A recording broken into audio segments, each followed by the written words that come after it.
اعوذ باللہ من الشیطان الرجیم بسم اللہ الرحمن الرحیم۔ نمل ناول کا باب نمبر 24، ٹوٹے تارے جیسا دل۔ میں نے دیا تمہیں سورج مگر چاہا تم نے چاند، جب چاند دیا تم کو تم نے مانگے ستارے، تو میں اندھا دھند پہنچی لامحدود ستاروں کی کہکشاں میں اور خود کو لپیٹا ہر ایک ستارے کے گرد، صرف تمہارے لیے۔ ستارے، چاند اور سورج باہم بھی تمہارے مطلون دل کے لیے کافی نہ ہو پائے، سو میں نے اٹھائے اپنے آنسو اور تمہیں بنا دیا ایک سمندر، تاکہ تم زمین پہ باد گیری کرتے چلو اور اس ناممکن خزانے کو کھوج نکالو جس کی تمہیں مستقل تلاش ہے۔ البتہ ضرور ہر صبح میرا سورج تم کو بیدار کرنے کے لیے موجود ہوگا، ہر رات میرا چاند حاضر ہوگا تمہاری تشفی کے لیے، اور اگر کبھی تمہیں ہو میری طلب تو دیکھنا ستاروں کے درمیان ہر ایک تارے کے گرد لپٹی میں وہیں ٹھہری ہوئی ملوں گی۔ Murtha Michael Castro میمول۔ صبح دھیرے دھیرے فوڈلی ایور آفٹر کے گرد دھندل کے تانے جا رہی تھی۔ ٹھنڈا ہوا ناشتہ یوں ہی ڈھکا رکھا تھا اور زمر یوسف بازو میز پہ بچھائے سر ان پہ ٹکائے سو رہی تھی۔ دروازے کا لاک کھلنے کی آواز آئی تو اس کی آنکھ کھلی، پھر وہ تیزی سے سیدھی ہوئی اور نیند سے بھری آنکھوں سے ادھر ادھر دیکھا۔ بیرونی دروازہ کھول کر جنید اندر داخل ہو رہا تھا، اسے دیکھ کر وہ رکا، آنکھوں میں حیرت در آئی۔ آپ اس وقت؟ اس نے گھڑی کے بجائے مڑ کر آسمان کے رنگ کو دیکھا۔ وہ بال کانوں کے پیچھے اڑستی الجھی سی اپنا سیل فون اٹھا کر دیکھنے لگی تھی۔ فارس نظر نہیں آیا کہیں؟ جنید نہیں تو مگر آپ کیسے آئیں؟ باہر تو کوئی کار نہیں کھڑی۔ زمر چوک کر اسے دیکھنے لگی۔ فارس کہاں گیا؟ کار بھی لے گیا؟ وہ اسے کال ملانے لگی، گھنٹیاں جا کر پلٹ آئیں مگر جواب نہ ملا۔ جنید ناشتے کے برتن نظر انداز کرتا کچن کی طرف بڑھ گیا۔ کچن میں رات کے مارکے کے نشان وہ حت المقدور صاف کر چکی تھی۔ فارس کا پیغام چند لمحوں بعد موصول ہوا، ضروری کام سے جا رہا ہوں، تم گھر چلی جانا۔ زمر کے ابرو تن گئے، آنکھوں میں دبا دبا سا غصہ ابھر آیا۔ اس نے پرس اٹھایا، موبائل اندر پھینکا اور باہر نکل گئی۔ کیب سے جاؤں گی کیا؟ اب اتنا بھی خیال نہیں آیا اسے، اس کا سارا موڈ خراب ہو چکا تھا۔ کتنے عاجز ہیں ہم کہ پاتے ہیں بندے بندے میں بو خدائی کی۔ صبح کی دودھیا روشنی میں سورج کی سنہری تاریں ملیں تو آسمان مزید روشن ہو گیا۔ ایسے میں اس بلند عمارت کی بالائی ترین منزل کے کارنر آفس میں ہاشم اپنی پاور چیئر پہ موجود تھا، گرے سوٹ اور ٹائی میں ملبوس، بال جیل سے پیچھے کو جمائے، آنکھوں پہ اینک لگائے وہ چند کاغذ پڑھ رہا تھا۔ سامنے کرسی پہ احمد شفیع اٹھے، کندھوں کے ساتھ گھٹنے ملا کر بیٹھا اسے بغور دیکھ رہا تھا۔ ہاشم نے دفتن اینک اتاری اور چہرہ اٹھاتے ہوئے کاغذ میز پہ ڈالے۔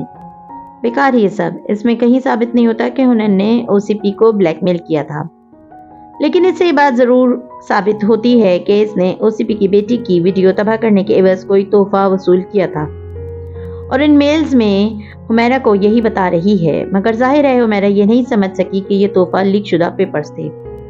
احمد بے چینی سے بولا، میں مانتا ہوں ایسا ہی ہوا ہوگا، لیکن کوئی ثبوت نہیں ہے اس بات کا۔